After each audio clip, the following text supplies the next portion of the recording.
Antes de empezar, suscríbete al canal, activa la campanita y cuéntame en los comentarios si tú también has vivido algo parecido.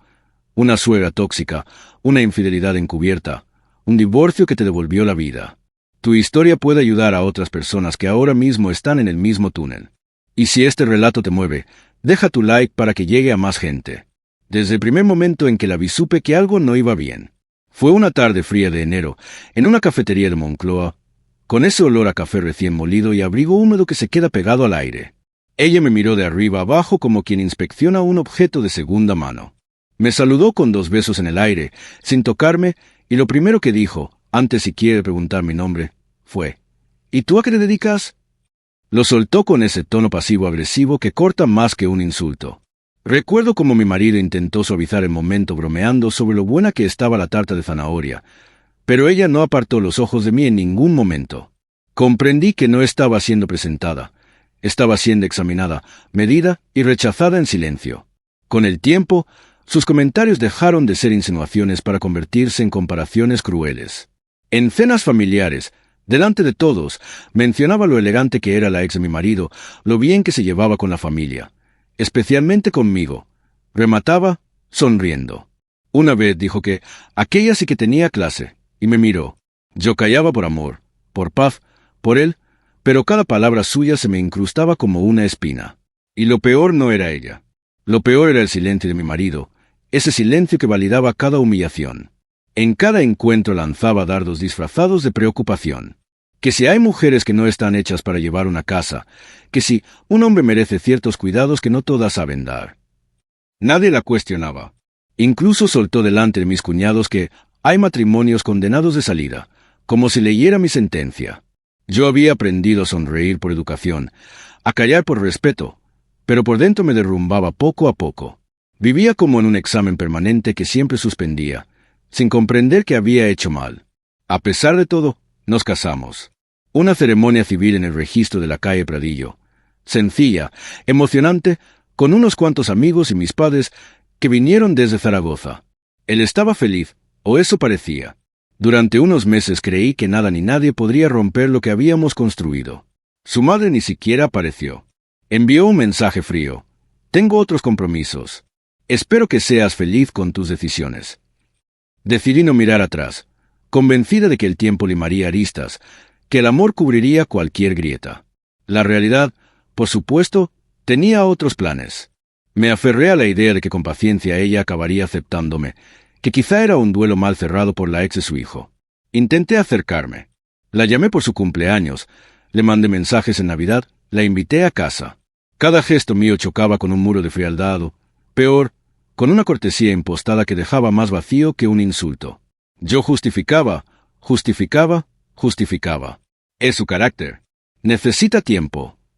Yo poniendo paños calientes sobre una herida que ya estaba infectada. Nos mudamos a un piso pequeño pero luminoso en Chamberí, cerca del metro Iglesia, con librerías de barrio y panaderías que olían a mantequilla por la mañana.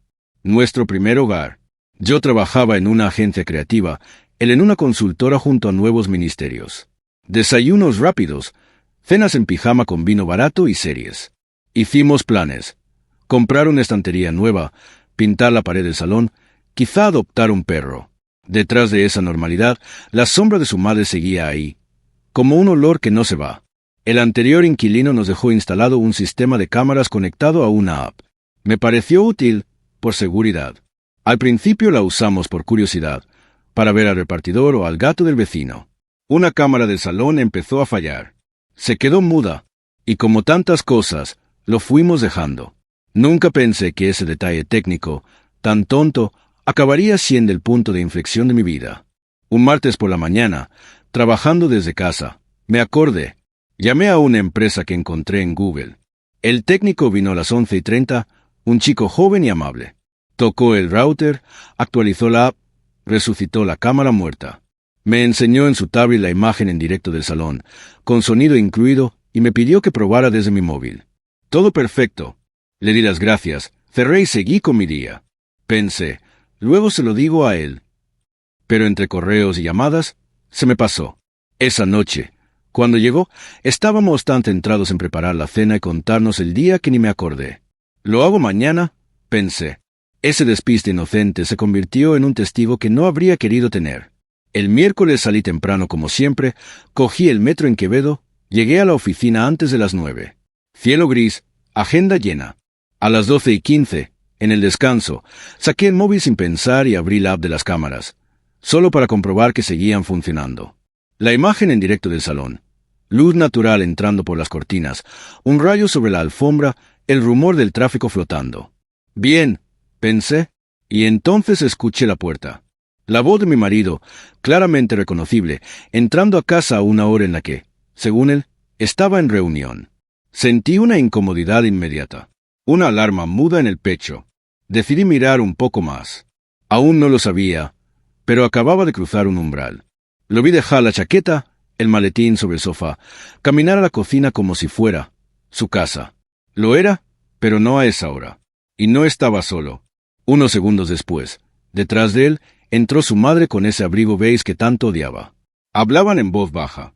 El micrófono captaba cada sílaba con crueldad quirúrgica. No había sorpresa, ni disimulo. Se movían con la naturalidad de quienes hacen lo que hacen todos los días. Algo dentro de mí se tensó. Ella se sentó en el sofá como en el suyo. Cruzó las piernas. Empezó sin filtro, con esa lengua afilada suya. Te dije que esto no iba a durar. Estás perdiendo el tiempo. Él callaba, como un niño reprendido. Yo miraba la pantalla sin parpadear, incapaz de entender cómo podían sentirse tan seguros de que yo jamás lo sabría. En esa escena cotidiana se escondía una traición cocinada a fuego lento. Lo peor estaba por venir. Mi suegra empezó a leerme en voz alta, como si recitara un informe. Que se había engordado, que si tenía la cara apagada, que si ya no me arreglaba como antes, que parecía una mujer dejada, sin chispa. Cada palabra me caía adentro como piedra, no solo porque lo dijera ella, sino porque él no decía nada. Ni una defensa. Silencio. Yo los observaba sin saber que ellos eran los que estaban siendo observados. Por primera vez entendí que el enemigo no estaba solo fuera, lo tenía dentro de casa. Después habló de ella, de la ex. La omnipresente comparación ahora tenía nombre, apellidos, recuerdos, planes. Dijo que era una mujer de verdad, que nunca entendió por qué la dejó, que estaba a tiempo de recuperarla. Él no lo negó.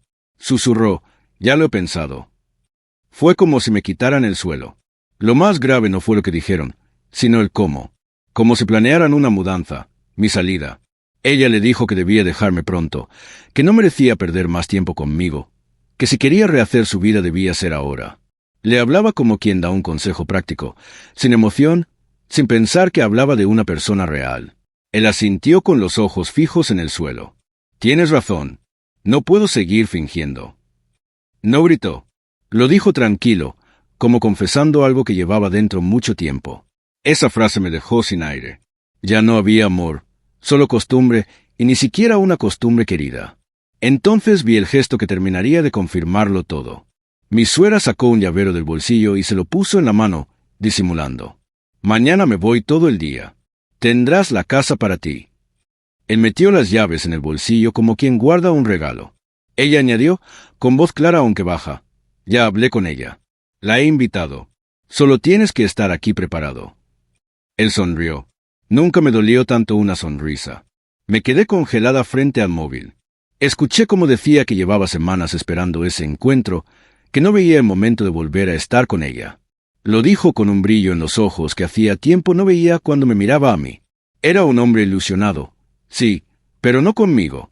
Yo, que aún pensaba en cómo arreglar lo nuestro, atendía desde una oficina como él planificaba empezar de cero con otra. Ya no había vuelta atrás.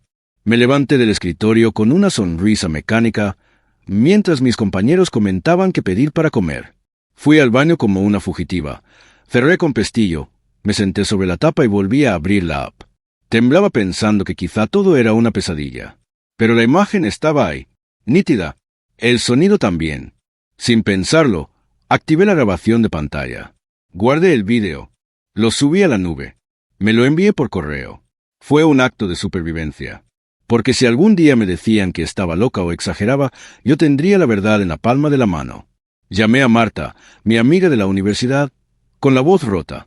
No me interrumpió, no me consoló con frases hechas. Escuchó hasta el final. Y dijo, vale, ahora escucha tú. No lo enfrentes aún. Guarda pruebas. Protégete. Piensa en ti. Su claridad me ancló. Esa noche conecté el móvil al ordenador y descargué todo. Vídeos, audios, capturas, historial de acceso. Subí copias a la nube. Guardé un pendrive. Me envié otra copia a mi correo personal.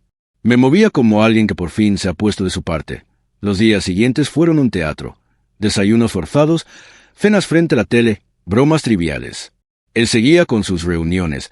Yo fingía no saber nada mientras reunía facturas, nóminas, extractos bancarios. A veces me preguntaba si notaba el cambio.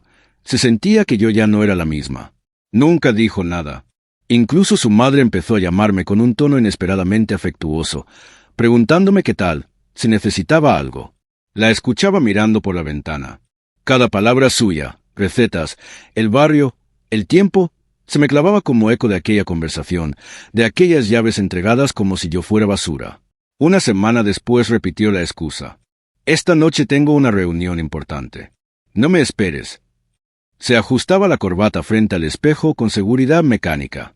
Asentí, pero por dentro algo había cambiado. Abrí la app. Vi su entrada en casa de su madre. Ella no estaba. Unos minutos después, la ex cruzó la puerta. Él la recibió con un abrazo largo, un abrazo de reencuentro. Cerraron. La cámara quedó en negro. Yo también. Me sorprendió no llorar. No grité, no lancé el móvil. Solo respiré hondo. El dolor dejó de ser punzante y se asentó como piedra. Ya no era una sospecha. Era una certeza. Busqué abogados de divorcio recomendados Madrid. Elegí uno por instinto. Cerca de mi trabajo, buenas reseñas. Rellené el formulario con las manos frías. No se lo conté ni a Marta. Era mi decisión. Mi ruptura con todo. Envié la solicitud y sentí, por primera vez en semanas, algo parecido a la libertad. 2 días después, me senté frente al abogado en una oficina discreta cerca de Alonso Martínez. Le enseñé el móvil, las grabaciones, las capturas. Hablé. Al terminar, dijo, «Tienes pruebas más que suficientes. Esto no va a ser difícil». Me explicó los pasos con claridad. Me habló de abandono emocional, deslealtad probada, vulneración de la convivencia. Su tono era quirúrgico. Por primera vez, alguien ponía palabras legales a mi dolor. Me recomendó calma, no confrontarlo aún, reunir todos los documentos posibles, mantener la rutina mientras por dentro me armaba. Esa noche volvió como si nada. Preguntó, «¿Qué hay de cenar?» Serví un plato de pasta con tomate y ajo. Me miró sin ver. Yo ya no le hablaba como antes. Fingía un cariño que ya no sentía. Mientras contaba una anécdota del trabajo, yo pensaba en el borrador del convenio regulador que ya estaba en marcha. Compartíamos mesa, pero vivíamos realidades distintas. Una noche, después de cenar, me encerré en el baño, me miré al espejo y me vi. Ojeras, piel triste, alma en ruinas. Y aún así, debajo de todo eso, sentí algo nuevo, una fuerza que no conocía. Estaba lista. No necesitaba más confirmaciones. Había visto suficiente. Lo esperé en casa como cualquier otra noche. La mesa puesta. La cocina oliendo a tomate. Se sentó, empezó a hablar de otra reunión. Lo interrumpí sin elevar la voz. He visto las cámaras. Lo sé todo. Al principio no reaccionó. Tardó unos segundos. El color se le fue de la cara. Dejó los cubiertos sobre el plato. Me miró desconcertado, como si yo fuera otra. Intentó sonreír, buscar una salida. No había. Empezó a balbucear, que si no era lo que parecía, que si malentendidos, que si su madre exageraba, que si la ex solo pasaba a saludar, que si me quería, que estaba confundido. Yo no dije nada. Saqué el móvil. Le di al play. El salón se llenó de su propia voz. Estoy deseando volver a verla. Tienes razón. No puedo seguir fingiendo. Con ella ya no siento nada. No hizo falta discutir. Apagué el vídeo, lo guardé, y dije, con una tranquilidad que no sabía que tenía. No me grites. No me expliques nada. Quiero el divorcio. Entonces perdió el control. Golpeó la mesa, se puso de pie, me llamó exagerada, loca, rencorosa, egoísta. Gritó como si los decibelios pudieran borrar evidencias. Yo no me moví. Lo miré con calma. Ya no había miedo en mí. El ruido era pataleo. Cuando se quedó sin argumentos, recogí mi plato, lo llevé a la cocina. Desde la encimera, sin mirarle, dije, lo tengo todo grabado.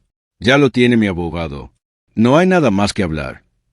Se dejó caer en el sofá, con las manos en la cabeza. No pidió perdón. No luchó. Su silencio fue, por fin, sincero.